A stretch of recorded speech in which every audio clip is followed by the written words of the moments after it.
সব বোর্ডের এইচএসসি পরীক্ষা ২ মাস পেছাতে প্রধানমন্ত্রীকে স্মারকলিপি দিল শিক্ষার্থীরা। আসসালামু আলাইকুম অল ভিউয়ার্স, আশা করি সবাই ভালো আছেন।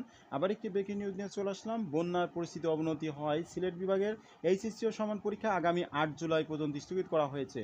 তবে এবার সব বোর্ডের পরীক্ষা ২ মাস পেছাতে প্রধানমন্ত্রীকে স্মারকলিপি দিল এইচএসসি ২০২৪ ব্যাচের শিক্ষার্থীরা। মঙ্গলবার ২৫শে জুন প্রধানমন্ত্রীর কার্যালয়ে এইচএসসি পরীক্ষার্থীদের পক্ষ থেকে এই স্মারকলিপি জমা দেন ধানমন্ডি আইডিয়াল কলেজের শিক্ষার্থী মাইশা মাহফুজ সিনিয়া।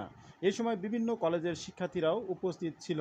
স্মারকলিপিতে বলা হয়েছে, এইচএসসি পরীক্ষা ২০২৪-এর শিক্ষার্থীরা বিনীতভাবে আপনার দৃষ্টি আকর্ষণ করছে যে আসন্ন পরীক্ষা সংক্রান্ত কিছু গুরুত্বপূর্ণ বিষয়ে আমরা গভীরভাবে উদ্বিগ্ন।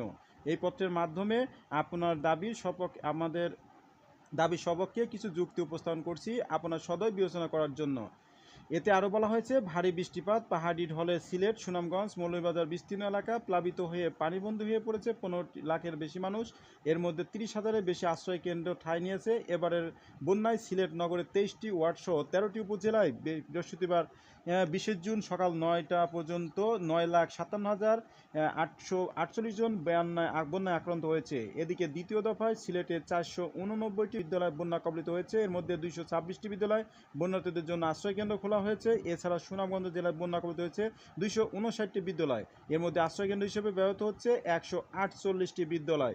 এরই প্রেক্ষিতে দেশে বেশ কয়েকদিন ভারী বর্ষণ হচ্ছে। দেশে চট্টগ্রাম অঞ্চলে বিভিন্ন নদীর পানি বেড়ে পানি তলিয়ে গেছে টেকনাফ। যদিও পানি কেবল নামতে শুরু করেছে, তবু বন্যার পরিস্থিতির উন্নতি এখনও দেখা যাচ্ছে না এ অঞ্চলে। এসবের পাশাপাশি ময়মনসিংহ বিভাগের বন্যা পরিস্থিতির চরম অবনতি হচ্ছে। বন্যা কবলিত রয়েছে বিভাগের নেত্রকোনা জেলার ষষ্ঠাধিক পরিবার ও শত শত গ্রাম।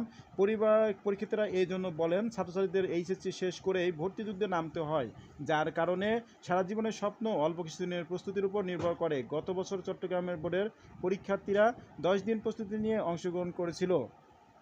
নিগেল ও বিশ্ববিদ্যালয় ভর্তি পরীক্ষা পেছানো হয়নি, সব বোর্ডের সাথে একসাথে পরীক্ষা হয়েছিল।